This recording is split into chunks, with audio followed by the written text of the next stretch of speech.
Today's interview is with Dr. Lynn Imai. She got her PhD in IO psychology, went right through and did it. No master's along, I mean, you get a master's along the way, but she didn't make a pit stop, right? So Dr. Imai is faculty at the Ivy Business School at Western University up in Canada. She also does coaching and consulting in addition to her work as faculty.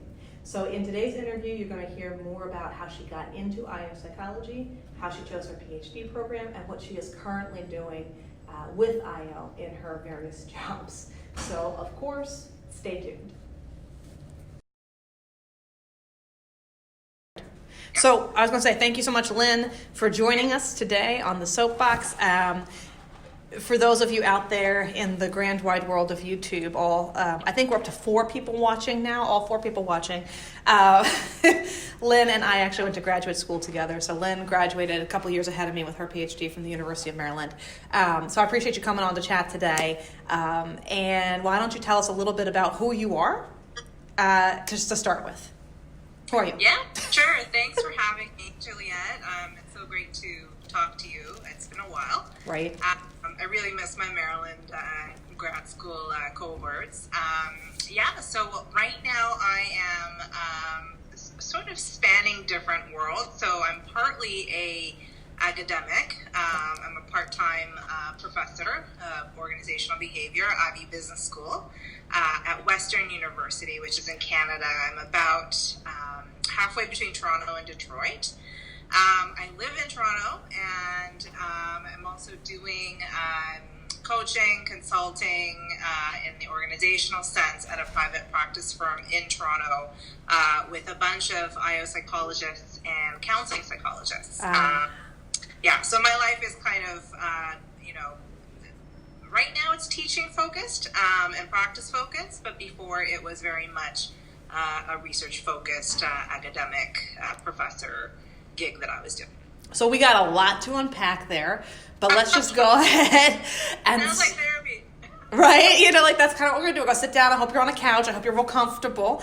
But let's just start with what is IO psychology to you? Oh boy. Okay, so IO psychology to me is the scientific study of human behavior in the workplace with the goal of using our theories and practice, or principles to inform practice and to improve success, whatever that means, however that can be defined, I would say at multiple levels, whether so it's for the individual worker, the team level, or the organizational level in terms of its culture.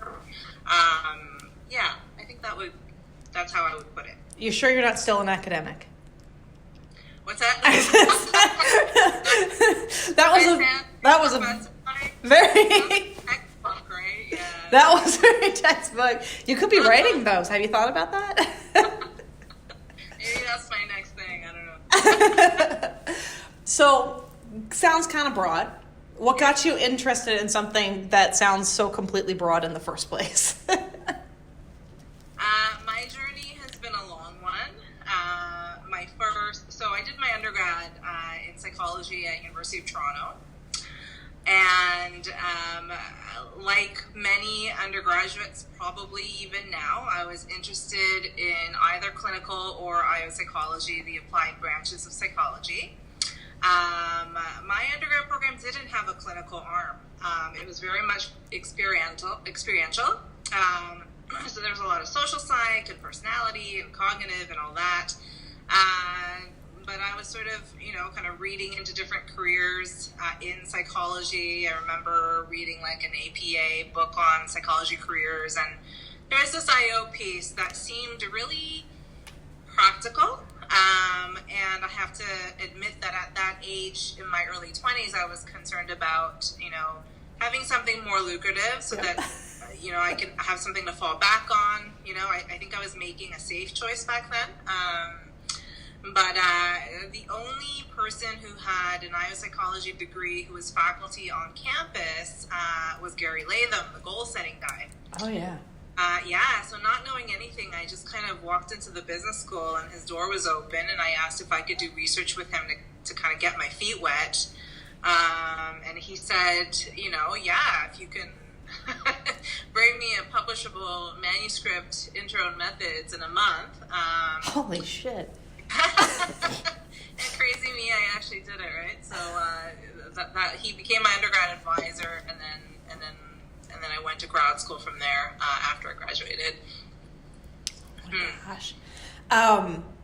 So you went to graduate school right after undergraduate, and I understand that you went into a PhD program. Rumor has it. Yeah. So did you ever consider going to a master's degree first? Did you always know that you were going to get a PhD? How did that work for you?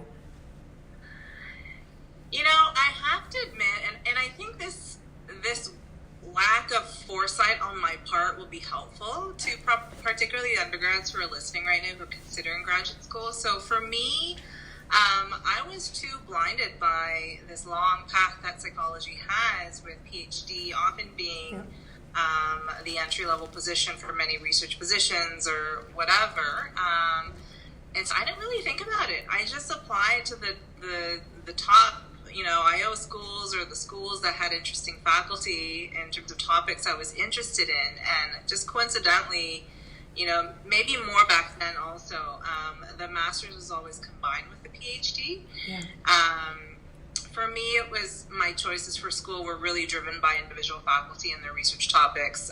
And my first choice was Maryland with Michelle Galfin. So it really wasn't,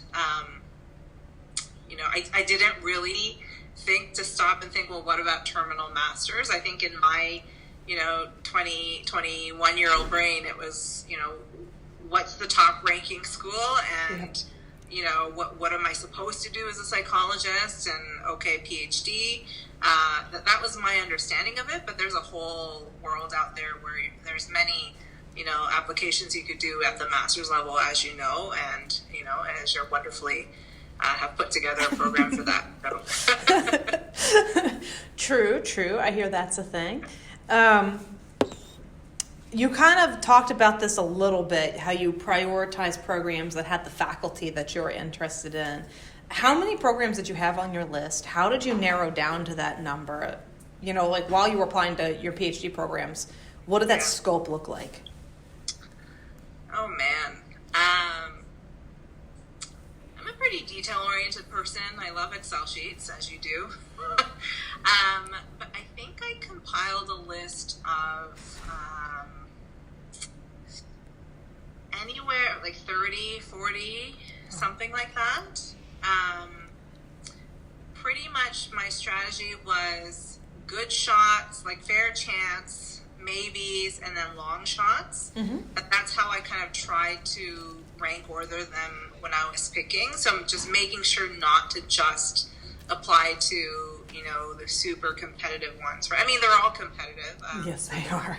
Program, but that's how I thought about it, kind of making sure that I had an equal proportion of fair chances, long shots, that kind of thing. But yeah, I think it was like 30 or 40, something like that. And that's how many you applied to? You applied to 30 or 40? Yeah. How many did you get into? 30 or 40? Sort of. I did, but was it 30 or 40? Honestly, like my brain right now is mixing up with faculty positions that I applied for, which were definitely more, like 50. Yeah, but no, I got it. I didn't even respond to schools that didn't respond back, because pretty early on I got my first choice anyway, so that kind of speeded up things. Mm-hmm. But yeah, just advice-wise, I would say, cast a broad net, right? Because it is competitive. But yeah. You ended up, you kind of alluded to this already, you applied to a large number of faculty positions. So you were out on the job market specifically for academic positions. Did you, again, kind of like, did you know that you were going to PhD? Did you always know that you wanted to go academic? Did that evolve at your time in the program? How did that work? No, I didn't. If anything, I think I delayed my decision quite a bit. it's hard, right, to know what you really want to do, because I do think experiences shape your values. And so without the experience and being so young when you're in your early 20s, I think you just don't know yourself. And with added experience, you gain self-awareness on what your values are, what your interests are, what your personality is in terms of like what naturally comes to you as your dominant versus your non-dominant hand. So definitely, like I love academic stuff. I love intellectual pursuits and thinking about things. But I do have to say it's after it took a while, I think, for me to kind of gradually accumulate experience where I started to feel like, there's also this part of me. So there's this part of me with a very investigative interest, right? All this analysis and, research, problem solving, that kind of thing. But there's also part of me that is very much a helper. That's my personality. I like impact where it has a certain level of depth and immediate directness. Yes. And to me, it also has to be emotionally impactful to the other person. And so that comes more in the shape of teaching, but also coaching, consulting one-on-one with a client. So it took a while, I think. But, I tell my students all the time, right, it's a natural part of human development that at the midpoint of your life, like you really know yourself and you really feel it if you feel like the lane that you chose is a little bit not quite kind of meeting your needs, right? So I made the switch. Some people decide not to, and some people are perfectly happy where they started off with. That wasn't my path, but there was a evolution for sure. So you kind of alluded to some of the things that might have pulled you along to your switch, where you're now not fully academic. You got a little bit of a feet in both worlds, and kind of what I thought I heard was part of it was you get some satisfaction out of coaching and having that direct one-on-one impact. Was there anything else that kind of pulled you more into practice than in that pure academic role? Yes. So Maryland PhD program is very research intensive. You really, like, it trained me really well to be a rigorous researcher.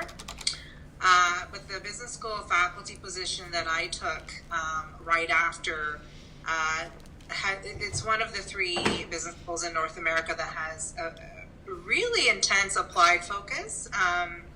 Not that it's not focused on research, but the way that we teach using case methods only, not a lot of focus on textbooks, articles, a lot of discussion, and a lot of sort of having to see organizational behavior and IO psychology from the lens of the entire business, right? Not just the people-y leadership issues.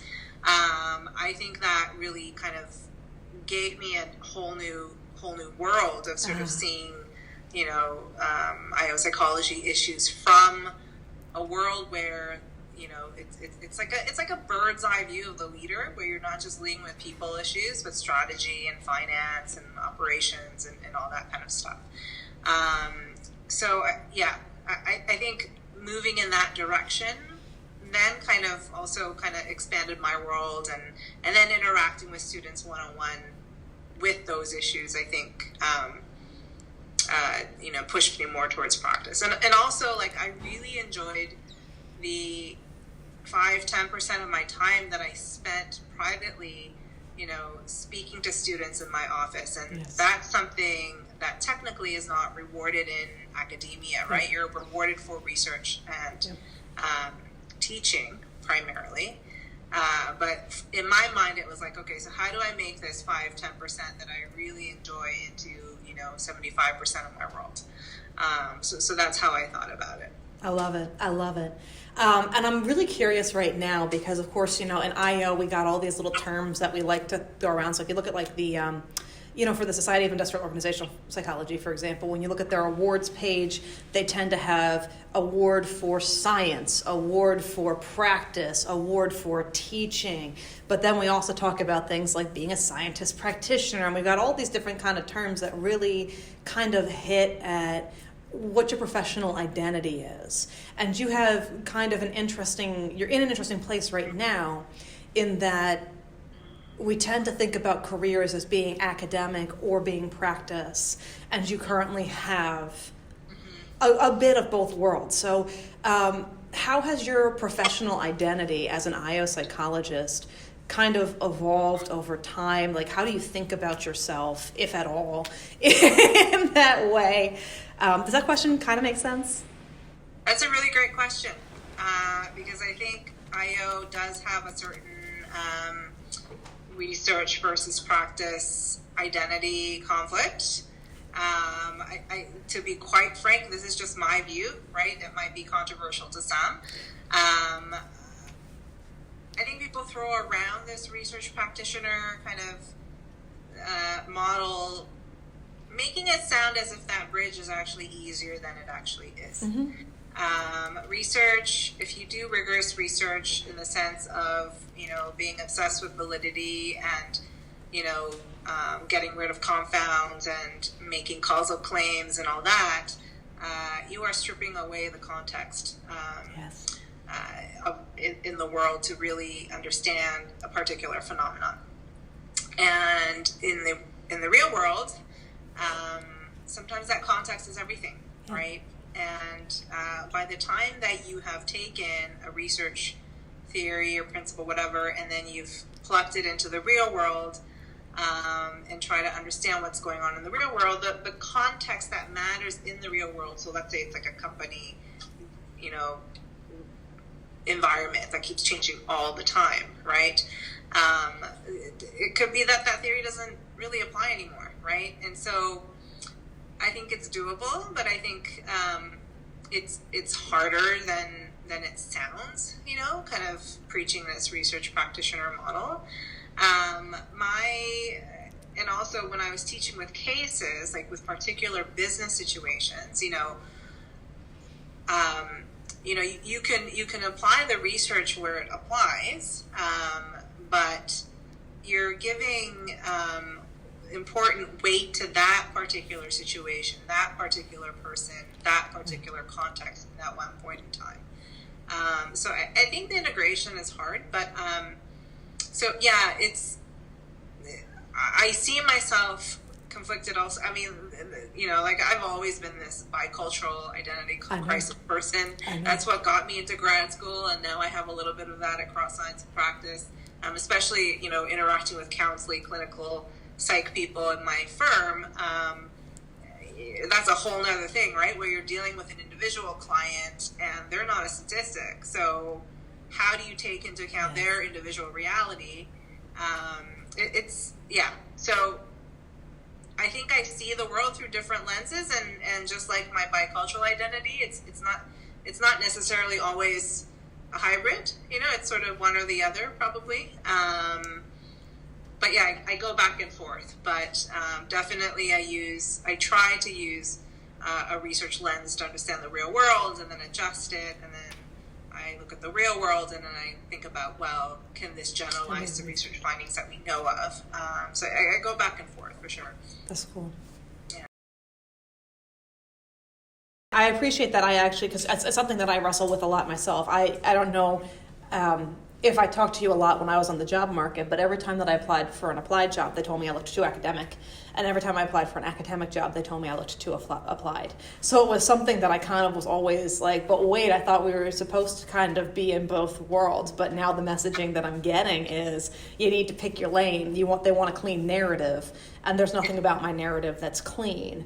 And it can make, I think, and you kind of do have to get to the point where you kind of live in that. Like professionally, I had to get comfortable with the fact that I was going to confuse people a lot, and some people were not going to know what to do with me, and some people were not going to want to have anything to do with me because they didn't know where to put me and what box to put me in. And I had to get comfortable kind of being in that gray space. Yeah. Have you found that? Do people like that you work with in practice, do they kind of look at you sideways because of your academic side, or vice versa? Do people that you work with in academia look at you sideways because of your practice side, or have you been able to balance that? Good question. I think more so coming from the applied people. Okay. Well, I don't know. It goes both ways, I guess. Okay, so you can know exactly who you are and what you're doing, but part of it is sort of how you sell yourself and brand yourself to other people, yes. Right? Other people, and this is advice I think for PhD level students who are going on the job market. It's a good exercise to take this messy person that you are, yes, and then try to categorize yourself in a way that is palatable to other people. So if you're going to put yourself as a Venn diagram and the intersections and whatever, like, what is the narrative? How do you identify yourself, right? For me, like, I had a lot of interdisciplinary stuff going on too in my research, right? And you're on the job market, and you know, if I just describe my messy self, like I think most people would be like, who are you? What do you do? Yeah. You know, there's no clean thing to grab onto for them to understand what you do. So I think part of it is sort of how you communicate that to the outside world.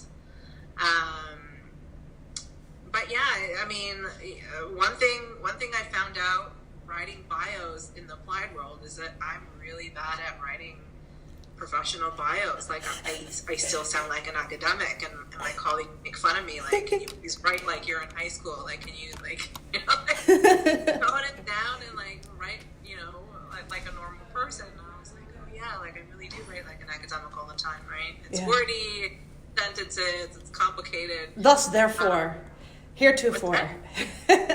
Thus, therefore. Yeah, exactly. So that was my main point, where people say I'm academic, but it's like any other skill too, right? I mean, I think it's adaptation and learning a different world. For sure, going from Maryland, that's very research focused, to an applied business school, like, now suddenly I'm surrounding in a world that's not just IO, right? It's strategy, it's marketing, it's everything. Yes. Even in the people-y topics, you know, for example, a lot of people call IO and OB leadership, right? Where we came from, leadership means something very specific, yes. You know, and people keep telling me, like, oh, well, you're a leadership researcher. I'm like, not really, I'm not. But in the real world, I am, right? So right. It's, you know, part of it is language, part of it is sort of worldview, you know, but I think there is that gap for sure. Oh, and you're absolutely right. So that is actually one of those things that when I look back, I should have done differently, and I did not do differently. Like, I talk now when I'm trying to give advice, people write about constructing your narrative, and you kind of leave some parts of your narrative out when you're over here, or you shape it up and you frame it up a different way. And I didn't do a very good job at that. So that is one thing that, you know, if I were to go back in time, and I prefer not to think about the fact that this was like a decade ago, but if I were to go back in time and talk to myself, you know, as I was preparing to be on the job hunt, that is something that I would do differently. As you look back on your path, is there anything that you might have approached differently? I mean, I know that we kind of like unfold in our awareness of ourselves over time, but is there anything that you look back and you say, I wish I had? Good question. Oh boy.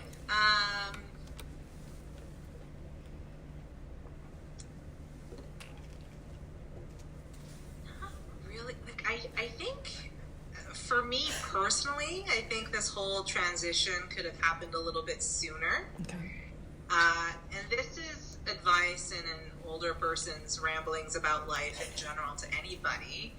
I'm just looking for a cane. Sorry. No, go ahead. Yeah.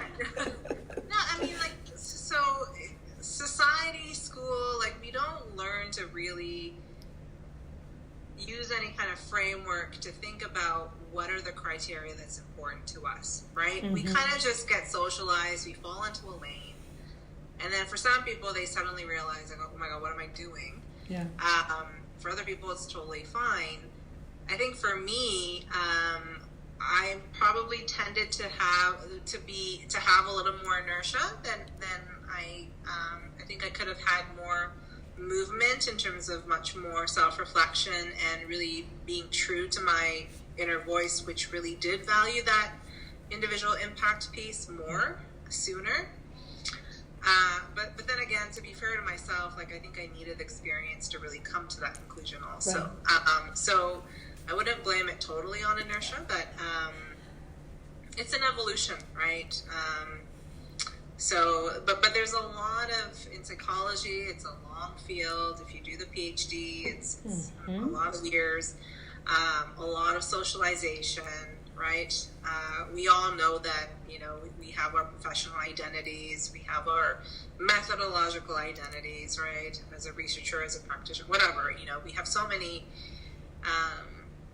identities that we cling on to, and so sometimes it's hard to kind of let that go, I think, or to take on multiple ones, but my advice really to truly be fulfilled is always to be honest with yourself, to be brutally honest with yourself, and invest in yourself and in gaining that self-awareness, right, which comes from reflection, but also doing many different things and trying different things and see what works for you. Yep, totally agreed. I'm going to take us back a little bit in our conversation, because you kind of gave a little bit of advice on how people should consider applying to graduate schools in the sense of casting a broad net.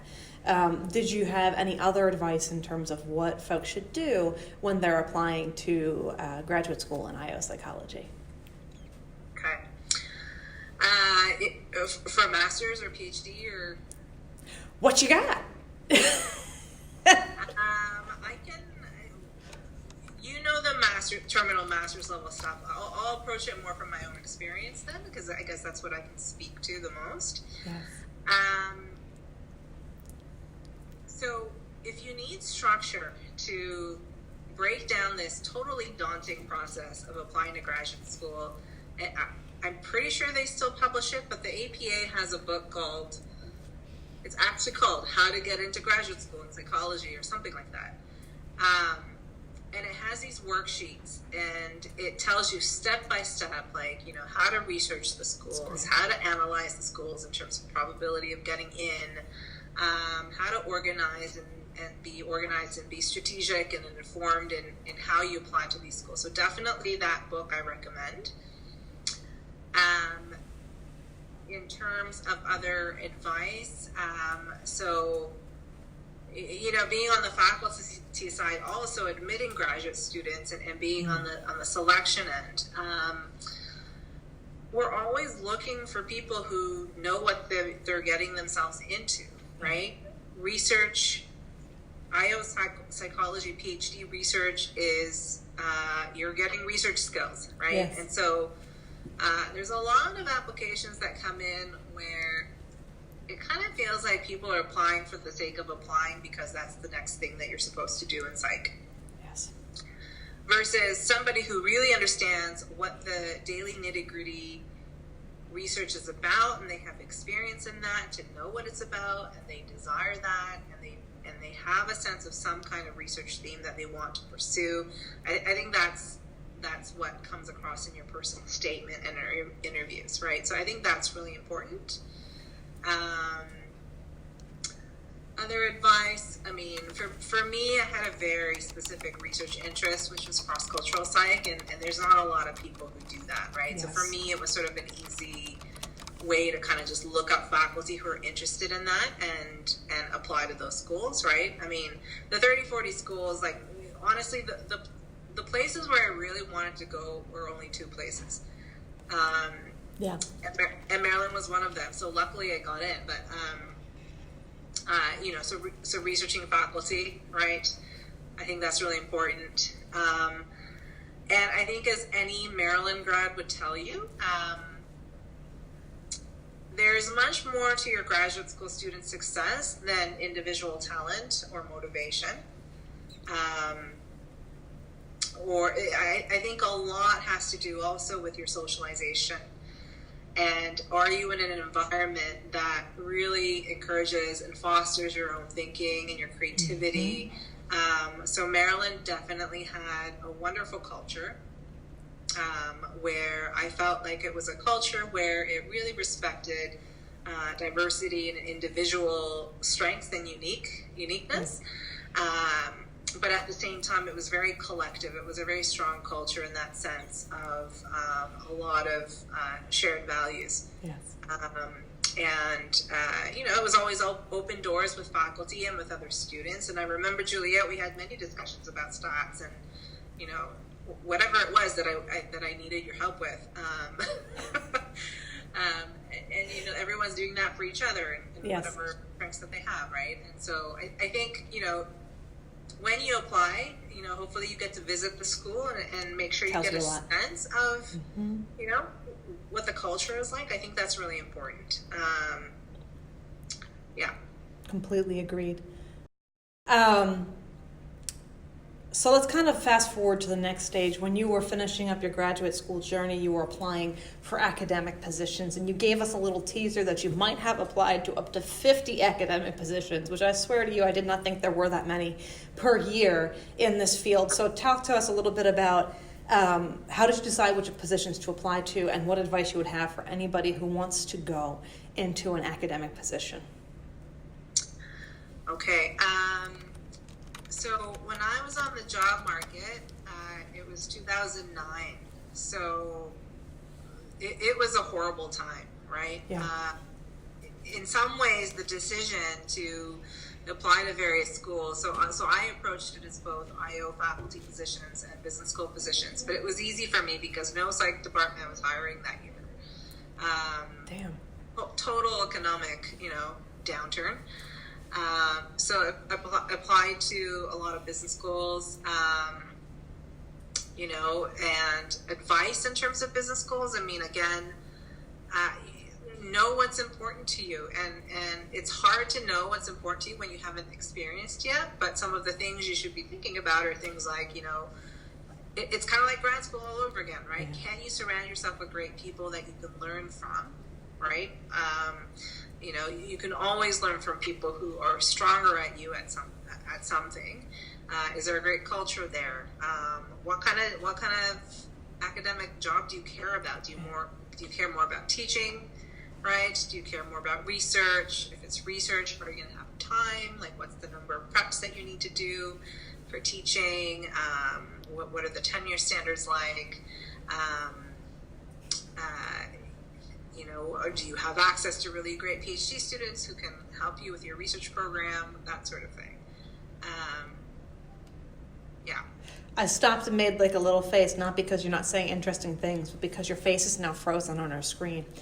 And since you are projected up on a wall, your face is frozen, projected in this really like just deeply empathetic, thoughtful expression. And it's kind of distracting. And I'm like, Lynn, the intensity of your gaze is overwhelming. In the video? What do I do to make the video refresh? Is there anything that I can do? Nate, help. Am I still frozen? You're totally frozen. Oh no. How does it work?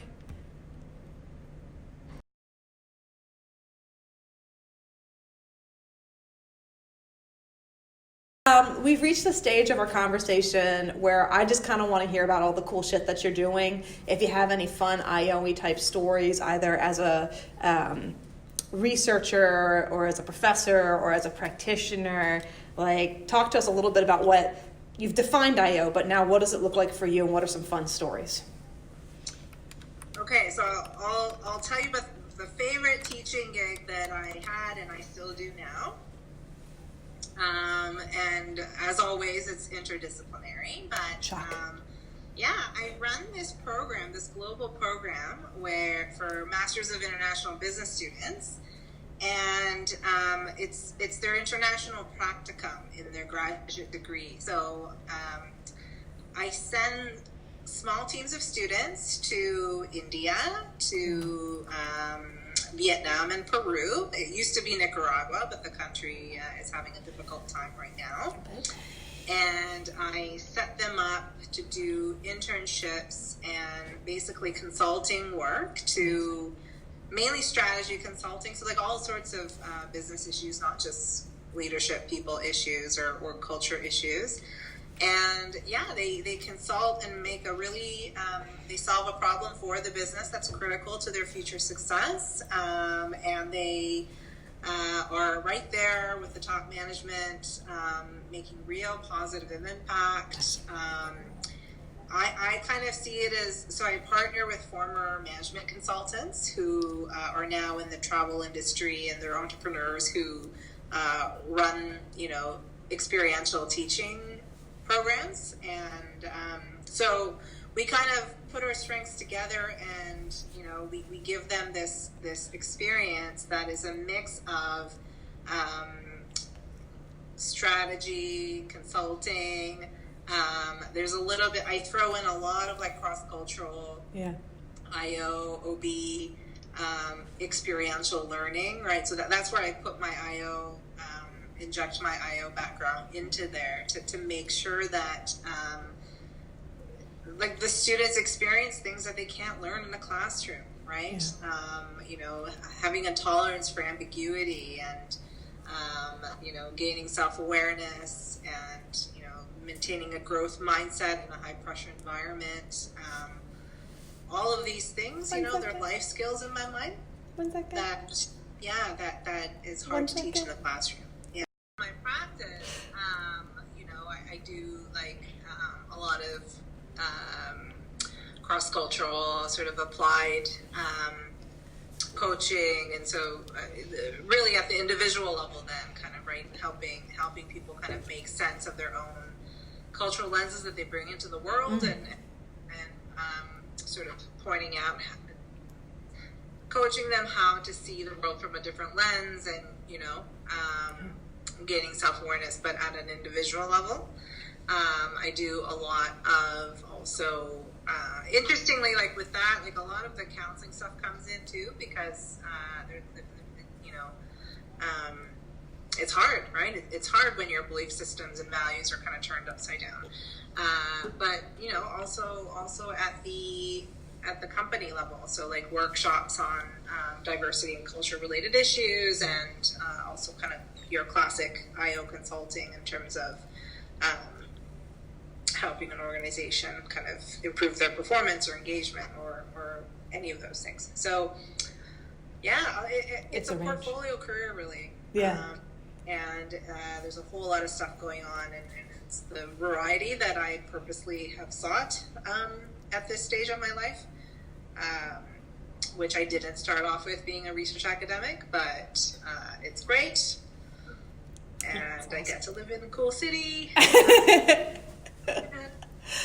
All good. Yeah. So what are you doing right now that you need your PhD to do? Okay. Quite honestly, the PhD taught me, of course, there's like, how do you do research and blah, blah, blah, but I think the number one thing is how to think critically. Okay. That generalizes to almost any situation. How to kind of see the world as it is happening right now, and to see it with a different lens, challenging the status quo, identifying opportunities, right? Yeah. So I would just put it generally like that, like critical thinking.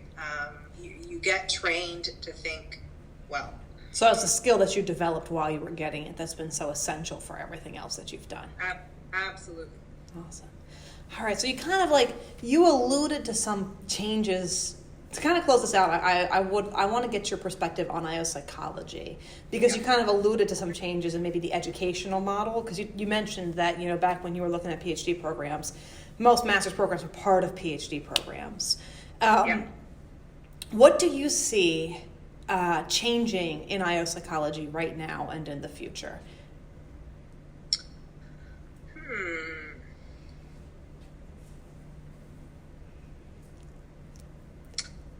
By the way, this is your fault. because you had so many good insights. I wasn't planning on asking these questions, but then when you were talking, I was like, oh my God, Lynn makes such a good point. Let me take a note to ask her. So that's your fault. That's why you're getting off the books questions, because you're too insightful. So think about that next time. Well, so how is IO psychology changed? Do you mean the education or just the field in general? Education, field, like what's the future for IO psychology? We can look back and see where IO psychology has been, but where are we going? Yeah. I think IO Psych has, okay, so the whole data analytics movement, right? That's huge, right? But I think right now IO Psychology still has this marketing problem where people don't know what the heck it is. Like, even management consultants who are like strategy consultants who do like pure business, right? Who deal with people-y issues all the time. I don't think they even know the rigor of the kind of research that IO PhDs do. Yeah. Right? And only when somebody like Google, publishes Teams research or calls something people analytics or whatever, right? That's when it kind of becomes relevant for most people. So I think I'm saying two things at once. So the whole like big data and all that kind of stuff and the skills you gain as an IO psychologist is huge. Yes. Where you contribute to that. But at the same time, we need to market ourselves better as a field, I think, for people to understand what the heck it is that we do. Because there's people who are like, an organizational psychologist, like, are you like one of those people who go on Oprah and, clean people's closets? And like, no. Like, obviously. I'm Marie Kondo myself. I'm also Japanese, but she beat me to it. So, like, right? So, I think the field just, and I'm also on the PSYOP committee where it's kind of improving the visibility of the field to the outside world. So that's where kind of my comments come from. But I think it's true, Yep. Yeah. Absolutely. And ladies and gentlemen, that is part of why the IO soapbox exists. That is. Because it's like, you get so many people who are like, what is IO psychology? And I'm like, that was not me, it was Sierra. Sierra was like, just get out there on YouTube. And I was like, that sounds hard. And she was like, I'm a videographer. And I was like, that sounds like I don't have too many excuses left. But yeah, you're right. I think there's a lot that IO does, but I always call it the most poorly branded psychology. Because like we do so much cool stuff, but nobody really knows what the power is. So that's excellent. I wanted to say thank you so much for joining us today to talk about beautiful nerdery. It is so good to see your lovely face. You too. Oh my gosh. Is there anything that you want to leave and I think I've determined we're up to our four viewers with? For viewers. I think, it's a great field. There's so much potential in the future, right? And I would just say always kind of be true to yourself and think very hard about what's important to you, what are the criteria that's important to you, and try to map that with the kind of world that you're going to be living in, whether that's a terminal master's or a research, PhD in IO. That's all I'm going to say. Perfect. Thank you so much. Thank you for bearing with us with all the technical difficulties and everything. It's been such a pleasure, and I hope you have a phenomenal rest of the day. You too. Thanks so much, Juliet. Bye. Bye. Disappeared. You can have your computer back now.